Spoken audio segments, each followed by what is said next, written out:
Welcome to Abbas Khan official.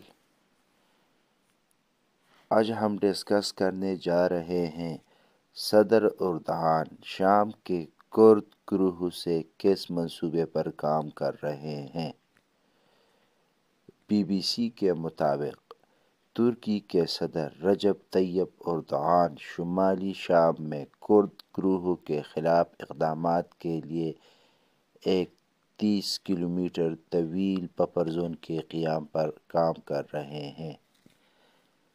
اس منصوبے کا مقصد ترکی کی سرحد کے ساتھ ایک محفوظ علاقہ بنانا ہے تاکہ کرد جنگجوؤں کی سرگرمیوں کو روکا جا سکے۔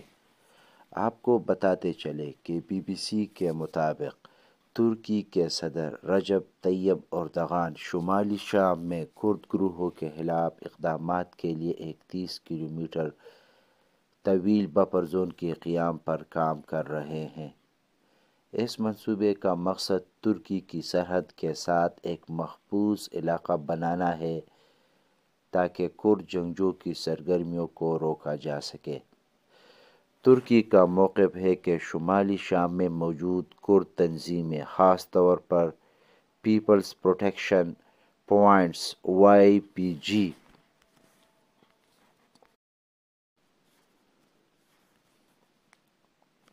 کالعدم کردستان ورکرز پارٹی PKK سے منسلک ہے اور ترکی کی سلامتی کے لیے خطرہ ہے۔ اس لیے ترکی ان گروہوں کے خلاف فوجی کارروائیوں اور بفر زون کے قیام کے ذریعے اپنی سرحدی سلامتی کو یقینی بنانے کی کوشش کر رہا ہے۔ اس کے علاوہ ترکی نے یورپی ممالک کو خبردار کیا ہے کہ اگر شمالی شام میں محفوظ زون کے قیام کے لیے بین الاقوامی حمایت نہ ملی تو وہ شامی مہاجرین کے لیے یورپ کے دروازے کھولنے پر مجبور ہو جائے گا۔ ترکی کا کہنا ہے کہ وہ شام کے شمال مشرق میں ایک محفوظ زون بنانا چاہتا ہے تاکہ شامی پناہ گزینوں کو واپس بھیجا جا سکے اور اس کے لیے لاجسٹک مدد کی ضرورت ہے۔ آپ کو مزید تفصیل بتاتے چلیں، ترکی کے صدر رجب طیب اردغان شام میں کرد گروہ سے متعلق کئی منصوبوں پر کام کر رہے ہیں جن میں اہم مندرجہ ذیل ہے۔ نمبر 1، بفر زون کا قیام۔ ترکی شمالی شام میں ایک 30 کلومیٹر طویل بفر زون قائم کرنے کی کوشش کر رہا ہے۔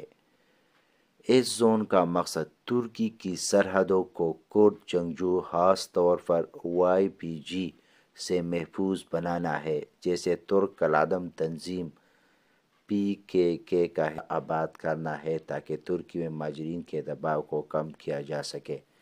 نمبر 2، فوجی کارروائیاں۔ ترکی نے حالیہ برسوں میں شمالی شام میں متعدد فوجی آپریشن کیے ہیں جن میں آپریشن پرات شیلڈ 2016 داعش اور کرد جنگجوؤں کے خلاف، آپریشن اولیو برانچ 2018 آفرین میں کرد جنگجوؤں کے خلاف، آپریشن پیس سپرنگ 2019 YPG کے زیر کنٹرول علاقوں میں۔ نمبر 3، شامی مہاجرین کی واپسی۔ ترکی کا منصوبہ ہے کہ شام میں ایک محفوظ زون قائم کیا جائے جہاں 20 لاکھ شامی مہاجرین کو واپس بھیجا جا سکے۔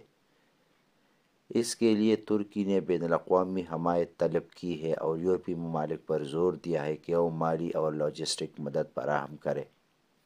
نمبر 4، کرد گروہوں کے خلاف سفارتی دباؤ۔ ترکی نے امریکہ اور نیٹو کے دیگر اتحادیوں پر بھی دباؤ ڈالا ہے کہ وہ YPG کی حمایت ختم کرے کیونکہ یہ گروہ داعش کے خلاف جنگ میں مغربی حمایت حاصل کر چکے ہیں۔ ترکی نے نیٹو میں سویڈن اور فن لینڈ کی شمولیت کی حمایت مشروط طور پر کی، جس میں ان ممالک سے PKK حامیوں کے خلاف اقدامات کا مطالبہ شامل تھا۔ نمبر 5، اقتصادی اور ترقی منصوبے۔ ترکی کے شام ان علاقوں میں ہسپتال، اسکول اور دیگر بنیادی ڈھانچے کی تعمیر کر رہا ہے۔ یہ اقدامات ترکی کی جانب سے شام میں اپنی موجودگی مضبوط کرنے اور مقامی عوام کی حمایت حاصل کرنے کے لیے کیا جا رہا ہے۔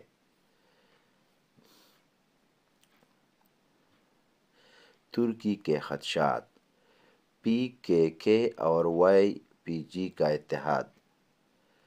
ترکی کو خدشہ ہے کہ YPG جو شام میں سرگرم ہے، PKK کی شاخ ہے اور ترکی کی سلامتی کے لیے خطرہ ہے۔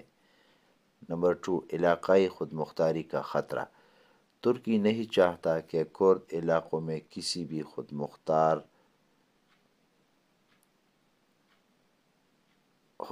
ہو جائے، کیونکہ اس سے ترکی کے اپنے کرد علاقوں میں علیحدگی پسند تحریکیں تقویت پا سکتی ہے۔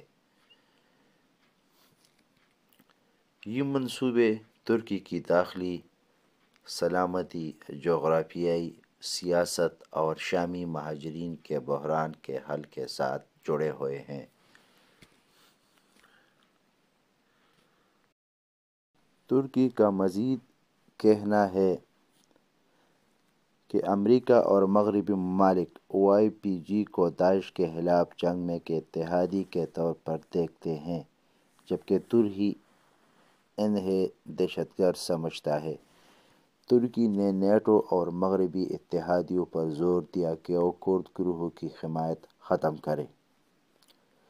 ترکی شام کی جغرافیائی سالمیت کی حمایت کرتا ہے اور خود مختار کرد ریاست یا کسی بھی علیحدہ کرد انتظامیہ کی مخالفت کرتا ہے۔